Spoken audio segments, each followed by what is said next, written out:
Welcome to my channel மாசர கற்போம். கொஞ்சம் இப்போ உங்களுக்கு ஸ்டாட்டிஸ்டிக்ஸ் பற்றி ஒரு ரஃப்பான ஒரு ஐடியா கிடைச்சிருக்கும்னு நினைக்கிறேன். இந்த வீடியோவில் கொஸ்டின் நம்பர் 79 இருந்து பார்ப்போம். Less than first quartile the frequency is equal to. இப்போ குவார்டைல் வந்து என்னது கொடுத்துருக்க அப்சர்வேஷனில் 4 டிவைட் ஆகும். இது Q1, Q2, Q3 3 குவார்டைல்ஸ் இருக்கும். இப்போ Q1க்கு லெஸ் தேனா இருக்குது என்னது இந்த region. So it is n by 4. அதே ஐடியா தான் திரும்ப நிறைய क्वेश्चन யூஸ் பண்ணுவோம் பாருங்க. Between first and second quartile the frequency is equal to first and second. அப்போ இதுக்கு ரெண்டுக்கும் நடுவுல அதுவும் 1/4 தானே இருக்கும். So n by 4. அடுத்தது between second and the upper quartile. அப்போ Q2 Q3 upper quartile வந்து Q3 lower quartile வந்து Q1. அப்போ இந்த region again that is n by 4. Okay ba? அடுத்தது above upper quartile the frequency is equal to. So in the region Q3 க்கு மேல again it is n by 4. எல்லாமே இங்க ஒரு n by 4 n by 4 n by 4 n by 4. உங்களுக்கு question என்னவோ அதுக்கு தகுந்தபடி you have to answer. இதுக்கு முன்னாடி எல்லாம் frequency கேட்டிருந்தாங்க. இப்போ வந்து நமக்கு cumulative frequency கேட்டிருப்பாங்க பாருங்க. Corresponding to first quartile, cumulative frequency is, so in the region mattum it is n by 4. இதுவே second quartile na இதுவும் அப்ப இங்க ஒரு n by 4 இங்க ஒரு n by 4, so that is 2n by 4. அடுத்தது to upper quartile na இந்த frequency எல்லாமே ஆட் பண்ணிருக்கணும். so 3n by 4. क्वेश्चन நல்லா கவனிச்சு பார்த்து செய்யணும். frequency இல்ல cumulative frequency ஆன்னு பார்த்து செய்யணும். cumulative frequency னா கொஞ்சம் ஆட் பண்ணி செய்யற மாதிரி இருக்கும், கவனிச்சுக்கோங்க. 86 the values which divide the total number of observation into 10 equal parts is decide. 100 equal parts வந்து very good percentile. 4 equal part வந்து yes quartiles. 4 equal parts divide பண்ணும். அதுல எத்தனை quartile நம்ம பார்த்தோம்? Q1, Q2, Q3 3 quartile தான். அப்போ 10 equal parts divide பண்ணுச்சுன்னா அங்க எத்தனை deciles இருக்கும்? 9. 100 equal parts divide பண்ணும்போது அங்க எத்தனை percentiles இருக்கும்? 99. Right? அதான் அடுத்த question. There are 9 deciles. Corresponding to the first decile, the cumulative frequency. First decile இருக்கு. அப்போ அது 1 by 10. So n by 10. அடுத்தது fifth decile. அப்போ decile denominatorல 10, fifth decile அப்போ 5 by 10. அது வந்து 1 by 2 reduce ஆகும். அது வந்து median. அடுத்தது which divide the total number of observation to 100 equal parts is percentiles.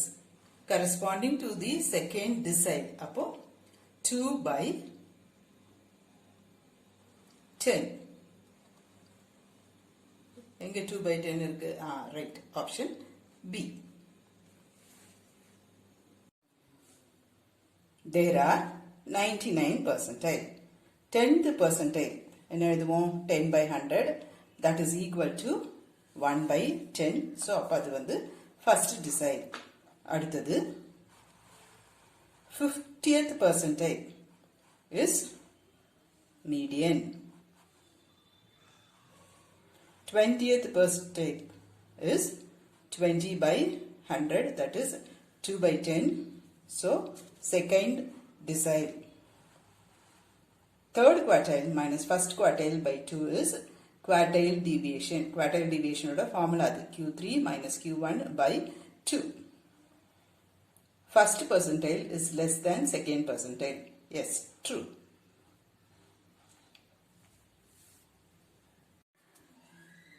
Idea பாருங்க. நம்பர் ஆஃப் கொஸ்டின்ஸ் தான் நிறைய இருக்கும், பட் ஐடியா வந்து ரிப்பீட்டடா நம்ம அதே ஐடியா தான் யூஸ் பண்ற மாதிரி இருக்கும். 25th percentile is equal to first quartile. 90th percentile is equal to 9th decile.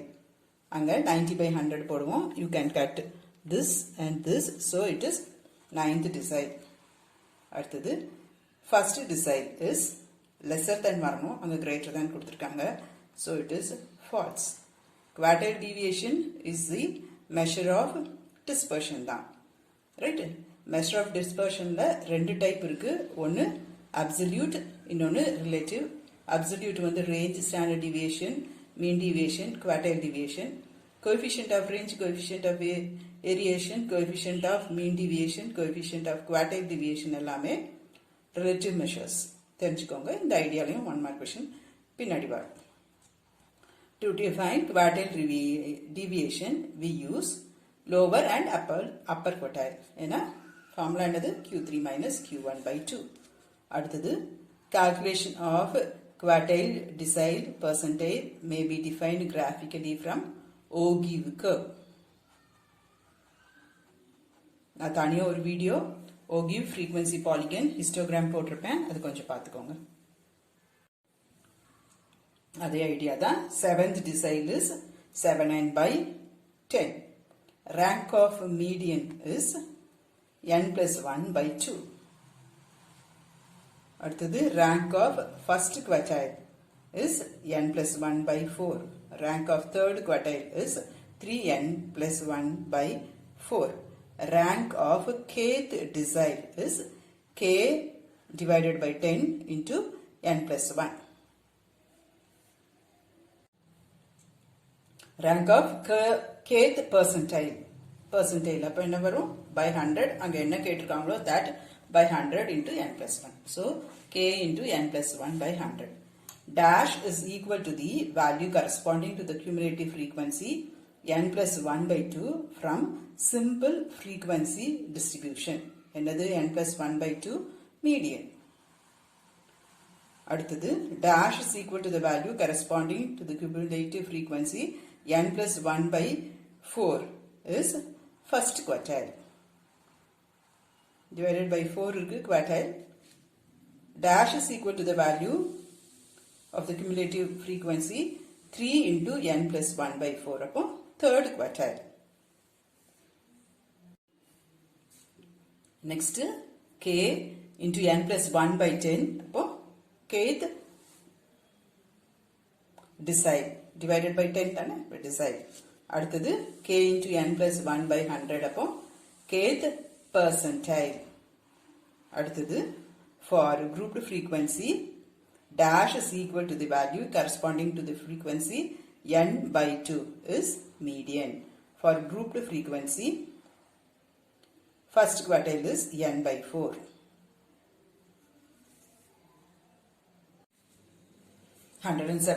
For grouped frequency dash is equal to the value corresponding to cumulative frequency 3n by 4 இருக்கு. denominatorல 4 இருக்கு. அப்போ quartile, numeratorல 3 இருக்கு. அப்போ third quartile. அதே idea. அடுத்தது kn by 10. அப்போ denominatorல 10 இருக்கு. அப்போ என்ன வரணும்? நமக்கு decile வரணும். numeratorல k இருக்கு. so kth decile. அதே ஐடியா தான். அடுத்ததும் corresponding to kn by 100. அப்போ denominatorல 100 இருக்கு. அப்போ percentile. numeratorல k இருக்கு. அப்போ kth percentile. In ogive, abscissa corresponding to ordinate n by 2 is median.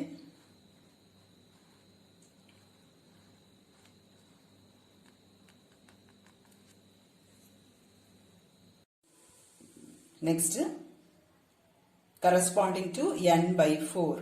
அப்போ quartile. 3n by 4 is third quartile. அடுத்தது kth decile கேட்டிருக்காங்க. so kn by 10. kth percentile. so kn by 100. Rank is n plus 1 by 2. இங்கே n 11 by 2 5.5. அடுத்தது n is 10, n plus 1 வந்து 11, so 11 by 2 5.5. அதே idea தான் அடுத்ததுக்கும் 8 by 4 2. simple. Third decile. அப்போ 3 by 4 into n plus 1, that is equal to 6. அடுத்தது just add all frequencies. total frequency தான் கேட்டிருக்காங்க. எல்லாத்தையும் ஆட் பண்ணுங்க. so 200. அடுத்தது length. ஒரு லென்த் ஆஃப் த ராட் வந்து மெஷரிங் டேப் வச்சு ஒரு 10 தடவை மெஷர் பண்றோம். இதோட ஆவரேஜ் கண்டுபிடிக்கணும்னா என்ன ஆவரேஜ் கண்டுபிடிப்பீங்க அப்படின்னு கேட்டிருக்காங்க.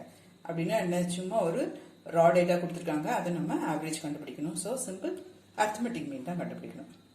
அடுத்தது ரேட் ஆஃப் எக்ஸ் per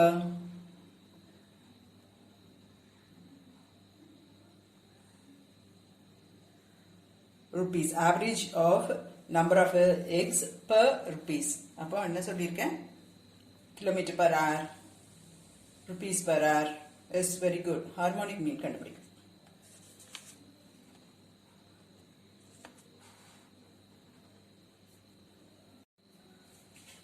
அடுத்தது average of rate of increase of population கண்டுபிடிக்கணும்.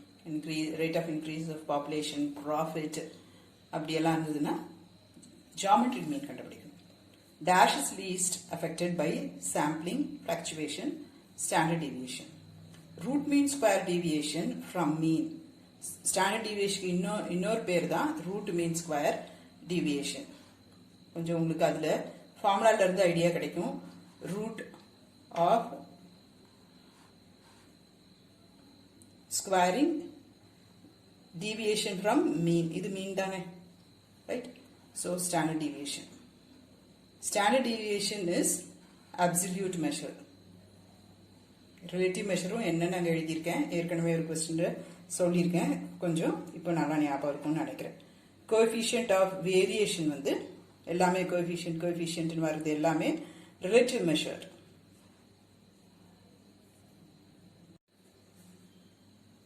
Dash is called semi-interquartile range. Q3 minus Q1 by 2. Semi na enna? By half. Right? So quartile deviation is called as semi-interquartile range. Dash deviation is defined as half of the difference between the lower and upper quartile. அதுவும் அதே answer தான், quartile deviation. அடுத்தது quartile deviation for 1, 3, 4, 5, 6, 6, 10. Quartile deviation வேணும்னா நமக்கு என்ன தெரியணும், QD is equal to Q3 minus Q1 by 2. So நமக்கு Q3 தெரியணும், Q1 தெரியணும். அதை கண்டுபிடிப்போம். Q1 is equal to 1 by 4 into n plus 1. இங்கே n வந்து 7. So 1 by 4 into 8. 8th value. rankனா நம்ம அப்படியே எழுதி அங்க என்ன நம்பர் வருதோ அதை போட்டுருவோம். இங்கே 3, 4, 5, 6, 6, 10. quartile deviation QD வேணும்னா நமக்கு Q3 தெரியணும், Q1 தெரியணும். ஸோ அதை கண்டுபிடிப்போம். Q1 is equal to 1 by 4 into n plus 1. இங்கே n வந்து number of terms 7. So 8 plus 4. second value. rankனா நம்ம அப்படியே அங்கே என்ன நம்பர் வருதோ அப்படியே போட்டுருவோம். இங்கே second value. right? அப்போ இங்கே second value is 3. அதே மாதிரி இங்கே 3 by 4 into 8. So 6th value is 6. QD is equal to Q3 minus Q1 by 2. 3 by 2, that is 1.5. அடுத்தது நமக்கு தெரிஞ்சதே தான், ஒரு ட்ரிக்கி வேயா ரீஅரேஞ்ச் பண்ணிருப்பாங்க. கோஎஃபிஷியன்ட் ஆஃப் குவார்டைல் டிவியேஷன் நமக்கு என்ன தெரியும், Q3 minus Q1 divided by Q3 plus Q1 தெரியும். ஏதோ குவார்டைல் டீவியேஷன் வந்திருக்கு எல்லா இடத்துலையுமே. ஸோ குவார்டைல் டீவியேஷன்னா ஒரு by 2 வரணும். ஸோ நியூமரேட்டரும் டினாமினேட்டரையும் 2ஆல் டிவைட் பண்ணுறேன். அப்போ இந்த ஃபர்ஸ்ட் இருக்கிறது என்னவாயிடும், குவார்டைல் டீவியேஷன். இது என்னது, median. So option A. Next mean. எல்லாத்தையும் ஆட் பண்ணுங்க. அங்கே எத்தனை நம்பர் ஆஃப் வேல்யூஸ் இருக்கோ அதால் டிவைட் பண்ணுங்க. அவ்வளோதான் மீன். You will get 5. ஃபார்முலாவோட குட்டி அப்ளிகேஷன் தான். கோஎஃபிஷியன்ட் ஆஃப் வேரியேஷன் நமக்கு என்ன ஃபார்முலா தெரியும், standard deviation by x bar into 100. So it is true. அடுத்தது மீன் கொடுத்துருக்காங்க, ஸ்டாண்டர்ட் டிவியேஷன் கொடுத்துருக்காங்க, கோஎஃபிஷியன்ட் ஆஃப் வேரியேஷன் கேட்டிருக்காங்க. இந்த ஃபார்முலாவில் சப்ஸ்டியூட் பண்ணுங்க. 52.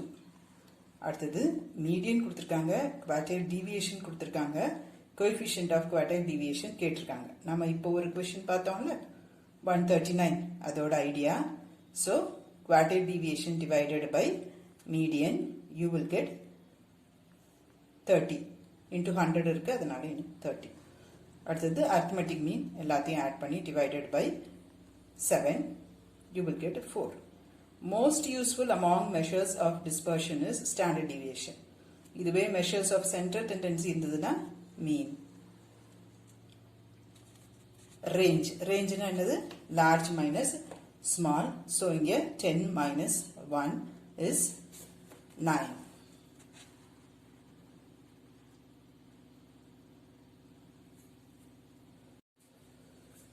Measure of central tendency tries to estimate central value. Measures of central tendency எதெல்லாம் mean, median, mode. Measure of central tendency are known as averages. Mean is influenced by the extreme values, true.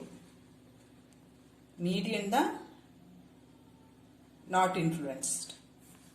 அடுத்தது mean, so add everything, divide by 4. The sum of difference between the actual values and the arithmetic mean is 0. Sigma x minus x bar. Deviation 0. When the algebraic sum of deviation from the arithmetic mean is not equal to 0. Suppose நமக்கு அந்த D column not equal to 0 இருந்ததுன்னா நம்மளோட calculation தான் தப்பு. x minus x bar இல்லனா x bar தப்பா இருக்கும். Figure of arithmetic mean is not correct.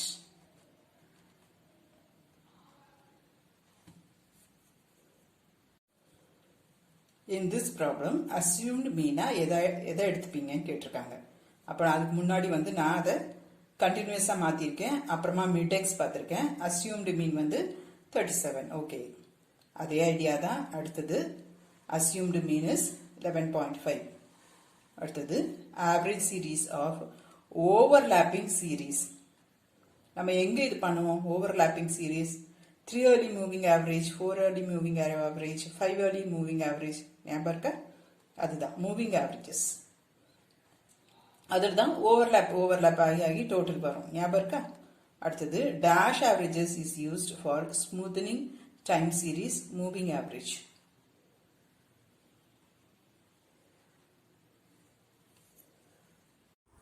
Hope this video is useful to you all.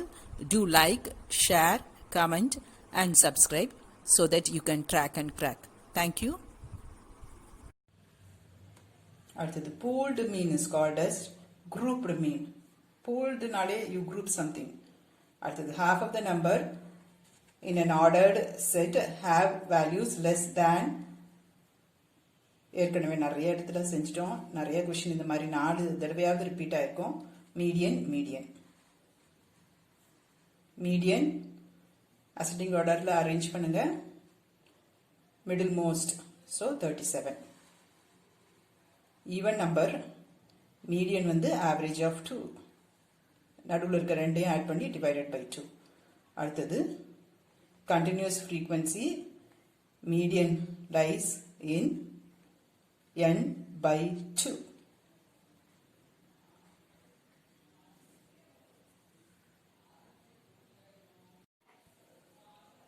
The deviations from median are minimum.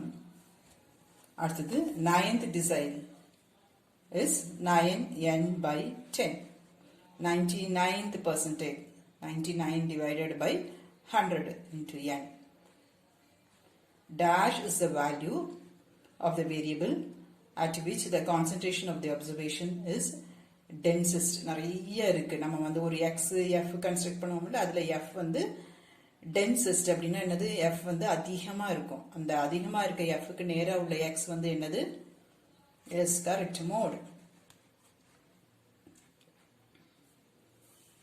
height in centimeters கொடுத்திருக்காங்க. நம்ம modal class கண்டுபிடிக்கணும். Modal class இங்க என்னது? highest frequency எதுக்கு இருக்கோ அதுக்கு நேரா உள்ளது தான் modal class. so it is இங்க 142. so மோடல் கிளாஸ் வந்து 66 to 68. Distribution is symmetrical. அப்ப என்னவாகும்? ஒன்னு போல ரெண்டு ஹாஃபும் சிமெட்ரிக்கல்னா சேமா இருக்கும். அப்போ இங்கே வந்து டிஸ்ட்ரிபியூஷன் இப்படியே இன்க்ரீஸ் ஆகுது, ரைட்? ஸோ இட் ரைசஸ், அப்புறம் அப்படியே இங்கே இட் ஃபால்ஸ். அப்போ வந்து அது ரெண்டுமே என்னவா இருக்கணும்? ஈக்குவலாக இருக்கணும்.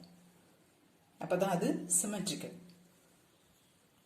Dash always lies between arithmetic mean and mode median. அடுத்தது logarithm of geometric mean is the weighted mean, right? Actually geometric mean formula is antilog of sigma f log x divided by sigma f for continuous distribution, right? So logarithm of geometric mean is equal to sigma log x divided by sigma f, that is nothing, weighted mean. Logarithmic geometric mean is equal to sigma f log x divided by sigma f. அதுதான் அந்த வார்த்தையோட meaning. logarithmic of geometric mean is, அங்க என்ன இருக்கு right சைடில், அது வந்து weighted arithmetic mean தானே. so it is weighted mean. Simple arithmetic mean அது சும்மா எல்லாத்தையும் ஆட் பண்ணி divided by n, sigma x by n. So அது கிடையாது. உங்களுக்கு 1 மார்க்கோட ரைட் ஆன்சர் சூஸ் பண்ணுற ஐடியாவே இதுதான். ஏதாவது ஒன்று கன்ஃபியூசிங்காக இருந்ததுன்னா எது இல்லைன்னு பார்க்கணும். இது கிடையாது, சிக்மா எக்ஸ் பை n கிடையாது. அப்போ போத்தும் வராது, நானும் வராது. So more chances is here, right? இந்த ட்ரிக்ஸ் கொஞ்சம் தெரிஞ்சுக்கோங்க. 1 மார்க் மல்டிபிள் சாய்ஸ் கொஸ்டினுக்கு இதுதான் way to get answer. Dash is not much affected by fluctuation. It is geometric mean. The data is in geometric progression. அங்க ஒரு common ratio இருக்குல்ல. அடுத்தது dash and dash cannot be calculated for any observation if any of its observation is 0. geometric meanum arithmetic meanum, ஏன்னா அதுல product இருக்கு. ஏதோ ஒன்று ஜீரோவா இருந்ததுன்னா அந்த ப்ராடக்டே ஜீரோவாயிடும். அடுத்தது dash is a substitute to weighted average is harmonic mean. அடுத்தது for ordering shoes of various size for resale, a dash size will be more appropriate, right? சும்மா நான் ஒரு எக்ஸாம்பிள் எடுத்திருக்கேன். ஷூ சைஸ் வந்து 6, 7, 8, 9, 10, 11, 12. எனக்கு அந்த மாதம் வந்து எனக்கு சேல்ஸ் வந்து 6 சைஸ் ஷூ வந்து 100 வித்திருக்கு. அடுத்தது 150, 180, 9 சைஸ் வந்து 290 வித்திருக்கு. இந்த மாதிரி நான் சும்மா ரஃபா எழுதி ஒரு எக்ஸாம்பிள் உங்களுக்கு கொடுக்குறேன்.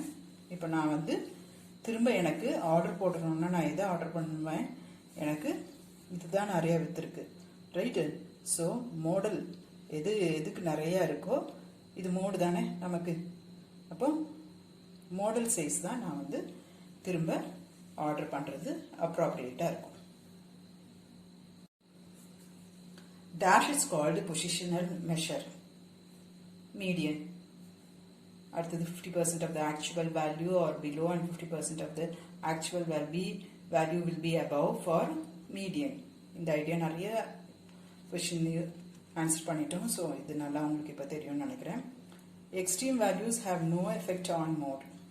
Extreme value has no effect on median. It has some effect on arithmetic mean, greater effect on harmonic mean. ஒரு டேபிள் மாதிரி கொடுத்துருக்கேன், அது கொஞ்சம் மனசில் வச்சுக்கோங்க, உங்களுக்கு கொஞ்சம் ஹெல்ப் ஆகும்.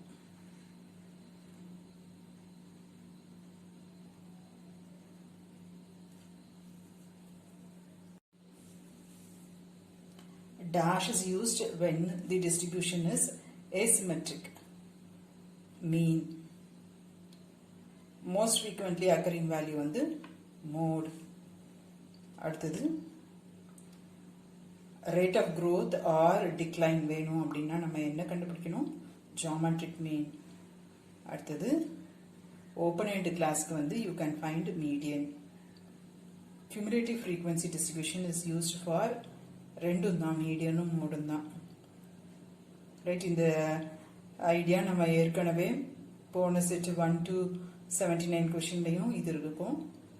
In finding dash, the quartiles are in ratio geometric mean. ஏன்னா அதில் தான் அந்த என்ட்ரிஸ் வந்து ஜியாமெட்ரிக் ப்ரோக்ரெஷனாக இருக்கும்.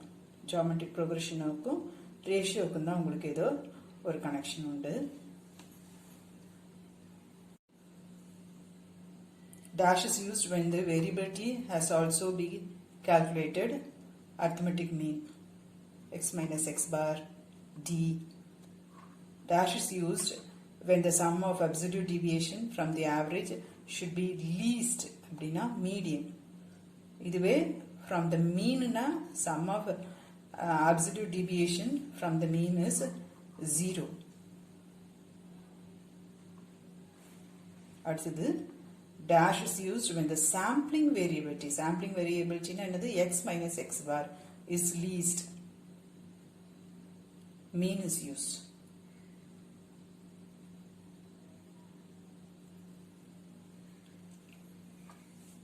இந்த டி பாசிட்டிவா இருக்கலாம் நெகட்டிவா இருக்கலாம், இதெல்லாம் ஆட் பண்ணும்போது நமக்கு 0 வரணும். ஸோ இந்த ஐடியாஸ்ல நிறைய கொஸ்டின் நம்ம ஆன்சர் பண்ணியிருக்கோம்.